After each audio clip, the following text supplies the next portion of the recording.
Hello everyone, आज के इस वीडियो में हम पढ़ने वाले हैं क्लास 12 फिजिक्स का 50 सबसे महत्वपूर्ण प्रश्न को आज के इस वीडियो में हम देखेंगे। यदि आप इन 50 क्वेश्चन को तैयार कर लेते हैं तो आपके बोर्ड एग्जाम में 70 से में 50 या 55 नंबर आपके पक्का हो जाएगा। 50 से 55 नंबर आपको पूरे मिलेंगे यदि आप इन 50 प्रश्नों को तैयार कर लेते हैं, क्योंकि हमने पूरे बहुत ढूंढ कर आपको 50 केवल महत्वपूर्ण प्रश्नों को लाए हैं। तो चलिए एक एक करके हम देख लेते हैं। तो चलिए दोस्तों, ये हमारा पहला क्वेश्चन है। 50 में से सबसे पहला हमारा क्वेश्चन है जो है वैद्युत द्विध्रुव आघूर्ण से क्या समझते हैं। अब वैद्युत द्विध्रुव आघूर्ण का सबसे पहले परिभाषा, एग्जाम्पल और उसके बाद वैद्युत द्विध्रुव आघूर्ण का फॉर्मूला पूरा लिखकर आपको मात्रक सब कुछ लिखना है, तब आपको नंबर मिलेंगे। तो इसको आप तैयार रखिएगा, ये बहुत बार बोर्ड एग्जाम में पूछा गया है। आते हैं दूसरे पर। तो यह हमारा दूसरा क्वेश्चन है जो है वैद्युत द्विध्रुव के अक्षीय स्थिति के किसी बिंदु पर वैद्युत क्षेत्र की तीव्रता का व्यंजक ज्ञात करना है। अब आप तो जानते होंगे कि अक्षीय स्थिति के किसी बिंदु पर, मतलब ये जो अक्षीय स्थिति आपको दिखाई दे रहा है, अक्षीय स्थिति पर वैद्युत क्षेत्र की तीव्रता का व्यंजक ज्ञात करना है। ये आपके लिए मोस्ट इंपॉर्टेंट है और ये आपके डेरिवेशन है जो कि आपको बोर्ड एग्जाम में कितने नंबर में, 5-5 नंबर में पूछ लिए जाते हैं, 5-5 नंबर में। तो इसलिए आपको इनको तैयार करके ही जाना है। आते हैं अपने तीसरे प्रश्न पर। तीसरा हमारा प्रश्न है कि निरक्षीय स्थिति पर वैद्युत क्षेत्र की तीव्रता का व्यंजक ज्ञात कीजिए। अब आपको समझ में आ गया, ये है अक्षीय और निरक्षीय। ये तो आप जानते होंगे कि जो हमारा पहला चैप्टर है उसका सबसे इंपॉर्टेंट क्वेश्चन है कि अक्षीय स्थिति और निरक्षीय स्थिति। तो इनको आपको तैयार कर लेना है, ये आपके बोर्ड एग्जाम में पूछने के बहुत ज़्यादा चांसेस हैं। और याद रखेंगे, इसके बाद हमारा चौथा क्वेश्चन आता है जो है गॉस का प्रमेय। अब ये तो कोई भी जानता है कि गॉस का प्रमेय बहुत ही इंपॉर्टेंट है आपके बोर्ड एग्जाम के लिए। तो जो गॉस का प्रमेय है आप इसको तैयार रखेंगे। गॉस का प्रमेय या नियम कहें, दोनों बात एक ही है। तो आते हैं अपने पांचवें प्रश्न पर। देखिए हमारा पांचवा प्रश्न है कि अनंत विस्तार के रेखीय आवेश के कारण किसका वैद्युत क्षेत्र की तीव्रता। अब देखिए ये गॉस का प्रमेय का पहला अनुप्रयोग है, ठीक है। नहीं दिखाई दे रहा होगा शायद आपको, चलिए अब दिखाई दे रहा है। यहाँ पे क्या लिखा है, अनंत विस्तार के रेखीय आवेश के कारण वैद्युत क्षेत्र की तीव्रता। ये आपके बोर्ड एग्जाम में पूछने के बहुत ज़्यादा चांसेस हैं, क्योंकि गॉस के प्रमेय का 3 अनुप्रयोग होता है। उसमें से ये पहला अनुप्रयोग है जो है कि अनंत विस्तार का जो रेखीय आवेश के कारण वैद्युत क्षेत्र की तीव्रता का व्यंजक। अब एक और बात मैं बता दूं आपको कि देखिए गॉस के प्रमेय का अनुप्रयोग है, इसको बहुत तरीके से घुमा घुमा कर क्वेश्चन पूछा जाता है। इसलिए खासकर मैं यही कहूँगा कि मैंने अपने जो भी वीडियो हमने सभी फिजिक्स का पढ़ाया हुआ है तो उसमें हमने घुमा घुमा कर क्वेश्चन पूछे जाते हैं, वो सब हमने आपको बताया है कि किस प्रकार के क्वेश्चन आपसे पूछे जाते हैं, कैसे कैसे।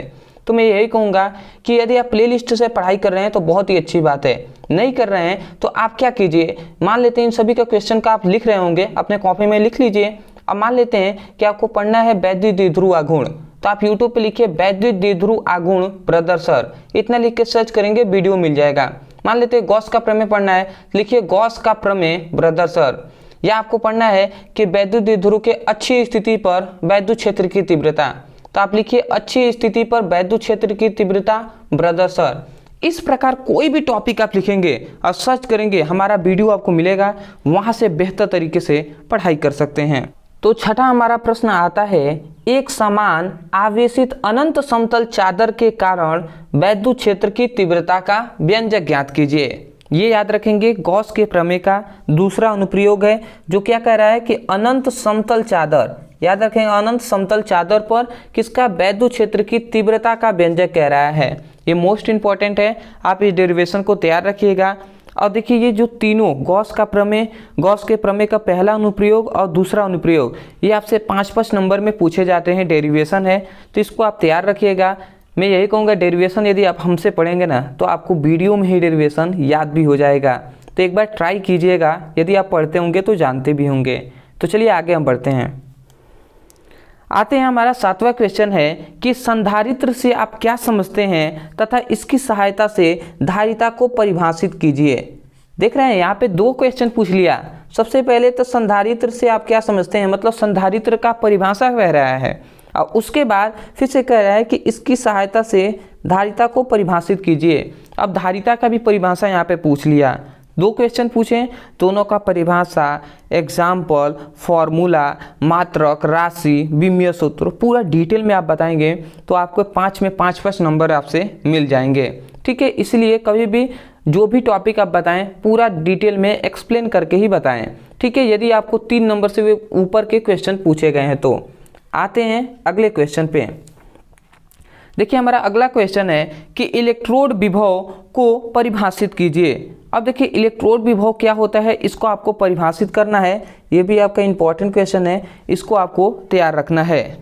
देखिए अभी हमने आपसे कहा कि इलेक्ट्रोड विभव को परिभाषित कीजिए। देखिए इलेक्ट्रोड जो विभव है ये आपका केमिस्ट्री का टॉपिक है, बट ये भी बहुत इंपॉर्टेंट है, आप तैयार कर लीजिएगा। इसके जगह पे हमें लिखना था इलेक्ट्रॉन वोल्ट, तो इलेक्ट्रॉन वोल्ट को आपको परिभाषित करने के लिए पूछा जाता है, तो इसको आपको तैयार रखना है। आते हैं अगले आपने इंपॉर्टेंट क्वेश्चन को। तो यहाँ पर हमारा अगला इंपॉर्टेंट क्वेश्चन है जो आपको दिखाई दे रहा होगा कि अच्छी स्थिति पर वैद्युत विभव का व्यंजक ज्ञात कीजिए। तो आपको अच्छी स्थिति पर वैद्युत विभव का व्यंजक ज्ञात करना है, ये भी आपके लिए मोस्ट इंपॉर्टेंट है। देखिए वहाँ पे अभी हमने वैद्युत क्षेत्र की तीव्रता ज्ञात करना था, अब यहाँ पर अच्छी स्थिति पर वैद्युत विभव पूछ रहा है, तो इसको आप व्यंजक ज्ञात कीजिएगा। और निरक्षीय स्थिति एक होता है तो वो उस पर ज़्यादा इंपॉर्टेंट नहीं है, इसलिए मैंने उसको नहीं बताया, क्योंकि वहाँ पर विभव का मान 0 होता है, मतलब v = 0 होता है। आप प्रूफ करेंगे तो पता चल जाएगा। 10वां क्वेश्चन है कि समांतर प्लेट संधारित्रों की धारिता के लिए सूत्र का निगमन कीजिए। ये तो मोस्ट इंपॉर्टेंट टॉपिक है। देखिए 2 हमने समांतर प्लेट लिया था, उसमें हमने धारिता का व्यंजक ज्ञात किया था, तो ये सूत्र का निगमन है, बहुत इंपॉर्टेंट है, तैयार कर लीजिएगा। आते हैं अगला क्वेश्चन पे। अगला हमारा 11वां क्वेश्चन है कि अनुगमन वेग क्या होता है तथा अनुगमन वेग और धारा घनत्व में संबंध बताइए। अब देखिए यहाँ पे सबसे पहले आता है अनुगमन वेग, तो याद रखेंगे अनुगमन वेग को अपवाह वेग के नाम से भी जानते हैं, तो इससे आपको कंफ्यूज नहीं होना है, क्योंकि बोर्ड एग्जाम में कभी कभी अनुगमन वेग कहता है और कभी कभी अपवाह वेग कहता है। ठीक है, तो अनुगमन वेग या अपवाह वेग क्या है, दोनों का परिभाषा सेम टू सेम होता है, वो आप लिखेंगे। और उसके बाद अनुगमन वेग और धारा घनत्व में क्या संबंध होता है, रिलेशन क्या होता है, वो भी आपको बताना होगा। बहुत ही इंपॉर्टेंट टॉपिक है, तैयार कर लीजिएगा। आते हैं अपने 12वें प्रश्न पे, जो हमारा 12वां प्रश्न है किरचॉफ का नियम। अब आप जानते होंगे कि किरचॉफ का नियम वेरी इंपॉर्टेंट है आपके बोर्ड एग्जाम के लिए। किरचॉफ के 2 नियम होते हैं, एक प्रथम नियम जिसे हम बंद जाल के नियम, मतलब जिसे हम संधि के नियम के नाम से जानते हैं, और द्वितीय नियम होता है जो है बंद जाल का नियम। तो ये दोनों नियम को आपको याद रखना है। किरचॉफ के नियम वेरी इंपॉर्टेंट है, आप केवल यूट्यूब पे लिखेंगे किरचॉफ का नियम ब्रदर सर, इतना लिख के सर्च करेंगे, वीडियो आपको मिल जाएगा। ठीक है, आते हैं 13वें प्रश्न पे, जो है विडस्टोन सेतु। विडस्टोन सेतु is the most important topic for your board exam, तो इसको आप तो तैयार कर लेना है। अगला आता है हमारा 14वां क्वेश्चन, जो है मीटर सेतु। मीटर सेतु भी आपके बोर्ड एग्जाम के लिए वेरी इंपॉर्टेंट है, तैयार कर लीजिएगा। अगला आता है, ये सभी एक एक इंस्ट्रूमेंट है, तो इनको आपको तैयार करना ही होगा। अगला आता है हमारा 15वां क्वेश्चन है, ध्यान से आप समझेंगे।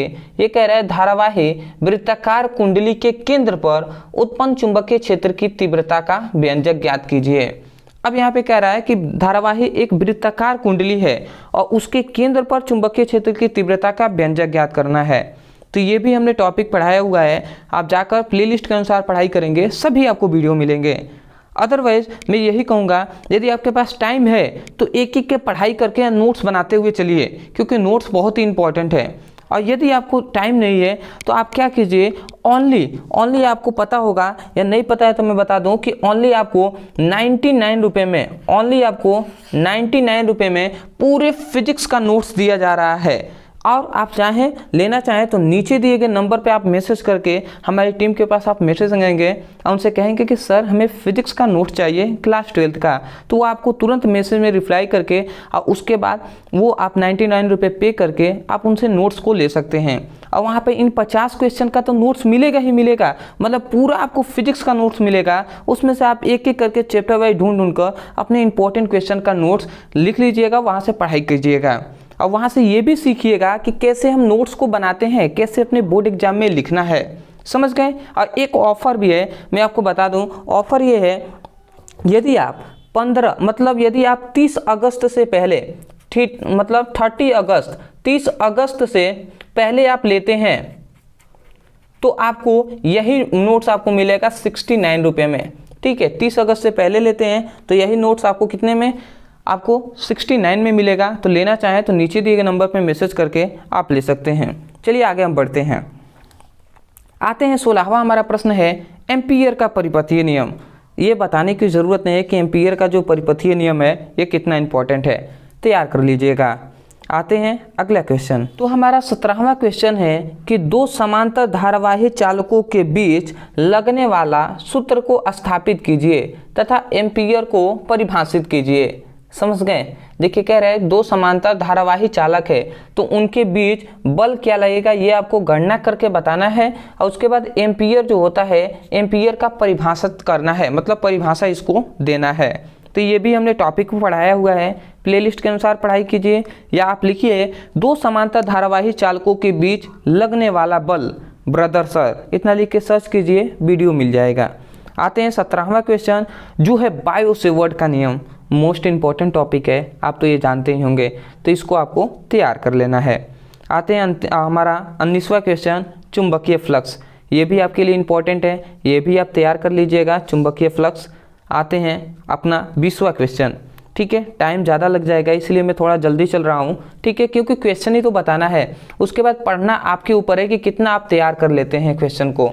आते हैं 20वां हमारा क्वेश्चन है कि एक सामान्य चुंबकीय क्षेत्र में स्थित चुंबकीय द्विध्रुव पर लगने वाला बल अगुण का व्यंजक ज्ञात कीजिए। ये भी आपके लिए मोस्ट इंपॉर्टेंट है, इसको भी आप तैयार कर लीजिएगा। मतलब यहाँ पे कह रहे हैं कि जैसे वैद्युत क्षेत्र में बल आघूर्ण होता है वैसे ही यहाँ पर चुंबकीय क्षेत्र है तो उसमें बल आघूर्ण का व्यंजक ज्ञात करना है। 21वां हमारा क्वेश्चन आता है, ये हमारा देख लीजिए, ये आपसे 3-3 नंबर में पूछा जाता है। पहला हमने लिख दिया है चुंबकीय याम्योत्तर, दूसरा हमने ले रखा है द्विकपात का कोण, और तीसरा होता है नमन कोण या नति कोण के नाम से भी जानते हैं। ये भी मोस्ट इंपॉर्टेंट है, आप इन तीनों को परिभाषा सहित तैयार कर लीजिएगा। यह हमारा 22वां क्वेश्चन है जो फैराडे के विद्युत चुंबकीय प्रेरण का नियम। अब याद रखेंगे ये भी वेरी इंपॉर्टेंट है आपके बोर्ड एग्जाम के लिए, आप इसको तैयार रखेंगे।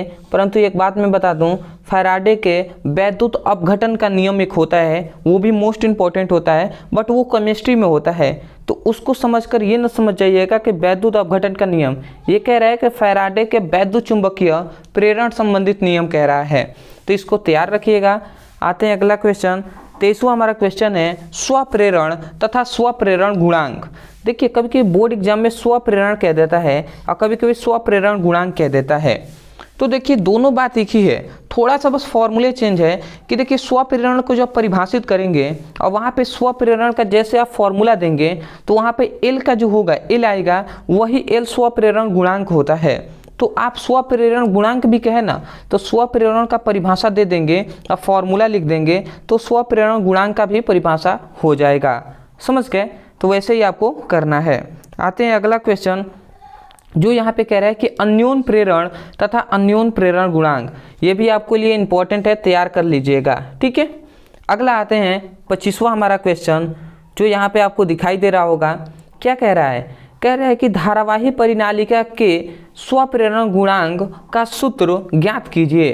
कह रहा है कि धारावाही जो परिनालिका है तो उसमें स्वप्रेरण का सूत्र को आपको ज्ञात करना है, वो भी मोस्ट इंपॉर्टेंट है, तैयार तो कर ही पाएंगे आप, जरूर कर लीजिएगा।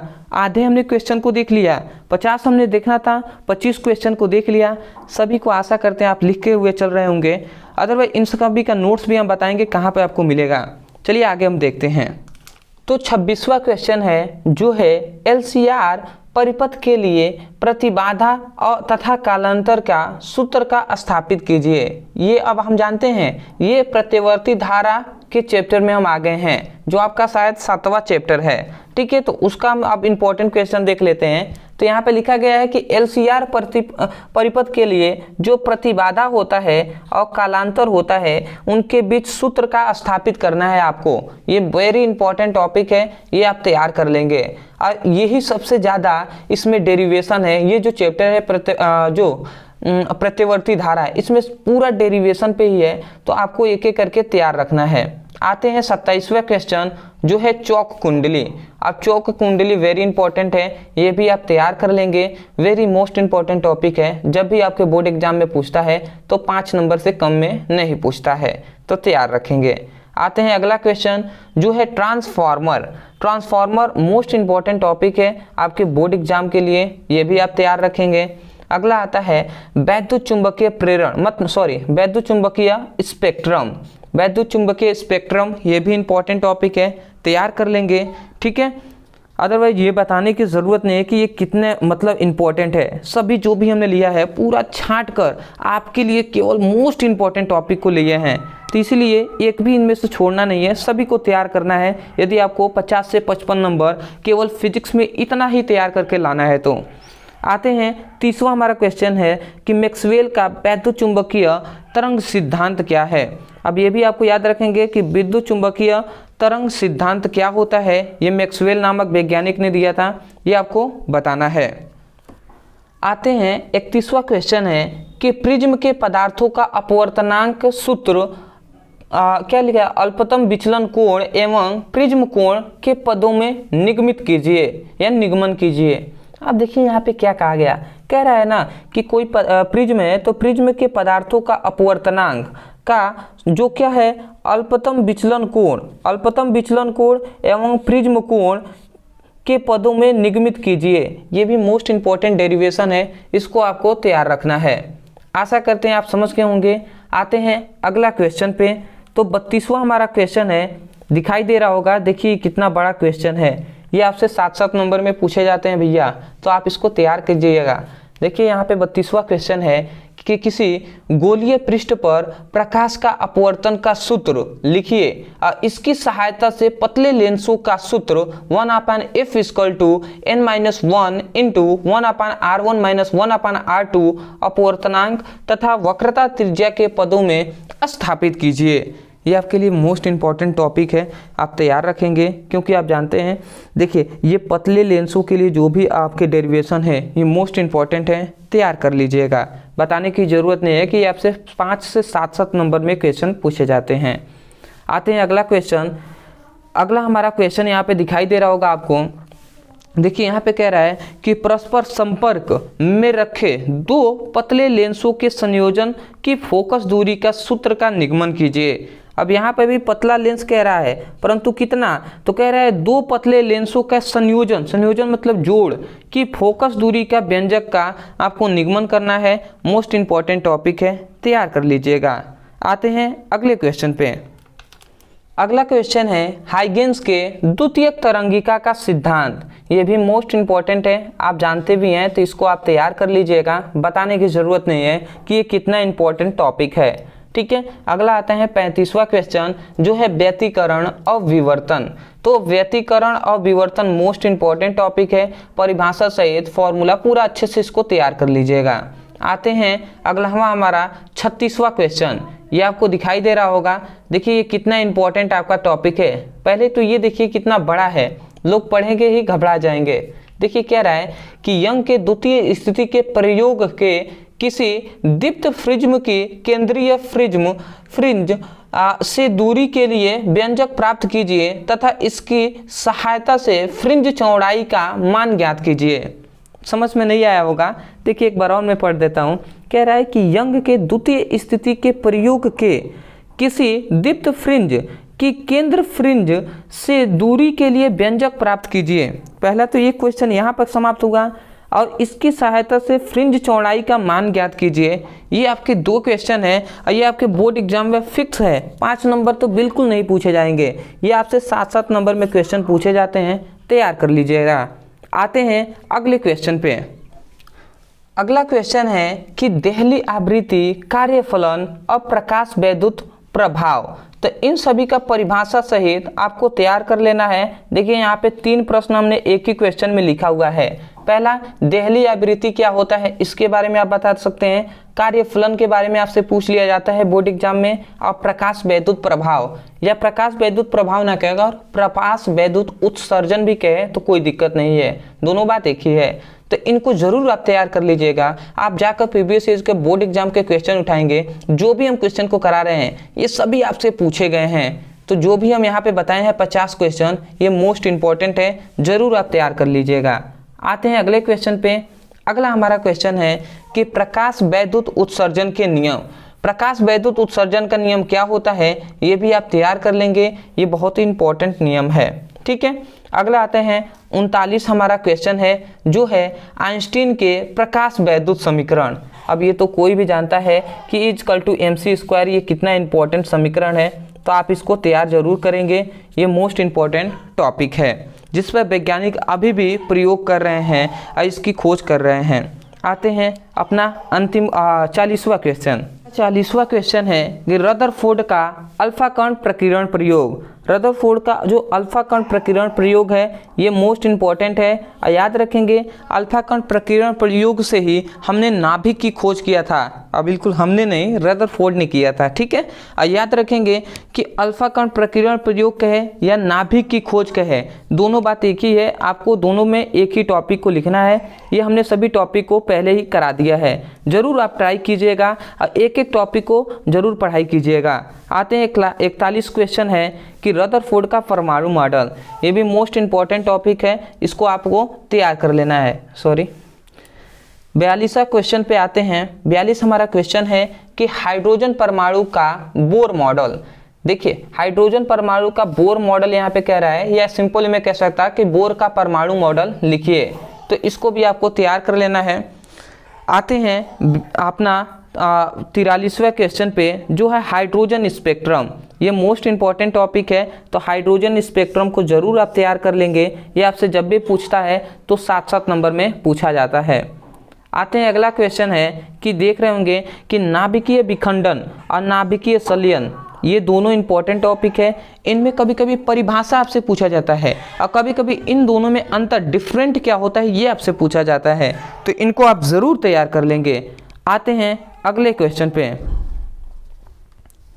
तो ये हमारा 45वां क्वेश्चन है, जो है पीएन संधि डायोड अर्धतरंग डिस्टकारी के रूप में लिखिए। अब पीएन संधि डायोड क्या होता है, इसके बारे में अर्धतरंग डिस्टकारी के रूप में आपको बताना है, ये भी आपको तैयार कर लेना है। आते हैं 46वां हमारा क्वेश्चन है, जो है पीएन संधि डायोड के लिए पूर्ण तरंग डिस्टकारी के रूप में आपको बताना है। देखिए पीएन संधि डायोड पर 2 क्वेश्चन पूछा जाता है, एक है अर्ध तरंग डिस्टकारी, एक है पूर्ण तरंग डिस्टकारी। तो ये दोनों एक गणना है, इन सभी को आपको तैयार रखना है क्योंकि मोस्ट इंपॉर्टेंट है। आते हैं अगले क्वेश्चन पे।